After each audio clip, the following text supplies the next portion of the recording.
સુરત નવી સિવિલ હોસ્પિટલમાં નવજાત બાળકોની સુરક્ષા વધુ મજબૂત બનાવવા માટે હવે હાઈટેક ટેકનોલોજીનો ઉપયોગ શરૂ કરાયો છે. સ્ટેમ સેલ બિલ્ડિંગમાં આવેલા એનઆઈસીયુ બિલ્ડિંગમાં ઇલેક્ટ્રોનિક સિક્યુરિટી ટેક સિસ્ટમનું જીવંત ડેમો રજૂ કરાયો હતો, જે બાળકોને કોઈ અનધિકૃત વ્યક્તિ બહાર લઈ જવાનો પ્રયાસ કરે તો તરત જ એલર્ટ આપી દેશે. સુરતની નવી સિવિલ હોસ્પિટલ સતત દર્દીઓ માટે આધુનિક સુવિધાઓ ઉમેરતી રહી છે. હવે નવજાત બાળકોની સુરક્ષાને વધુ મજબૂત બનાવવા માટે એનઆઈસીયુ વિભાગમાં વિશેષ ઇલેક્ટ્રોનિક સિક્યુરિટી ટેગ સિસ્ટમ શરૂ કરાઈ છે. આ સિસ્ટમ હેઠળ નવજાત બાળકના હાથમાં એક ખાસ ઇલેક્ટ્રોનિક ટેગ લગાવવામાં આવી છે.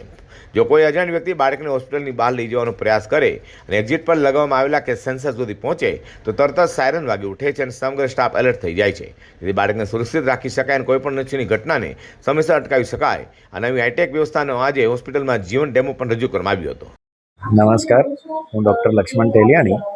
સ્ટેમ સેલ બિલ્ડિંગમાં એનઆઈસીયુ છે. એનઆઈસીયુમાં બાળકોની ચોરી ન થાય એ ઉદ્દેશ્યથી એનઆઈસીયુના એક્ઝિટ પર RFID મશીન લગાડવામાં આવ્યું છે અને જે બાળકો દાખલ છે એમના કાંડા પર ટેગ લગાડવામાં આવશે, જેથી કરીને કોઈ પણ ત્રાહિત વ્યક્તિ એ બાળકને બહાર લઈને જાય તો તરત જ બીપ વાગવા માંગશે અને સિક્યુરિટીને અલાર્મ મળે અને જેથી કરીને આવી નવજાત શિશુઓની જે ચોરી હોય એને અટકાવી શકાય.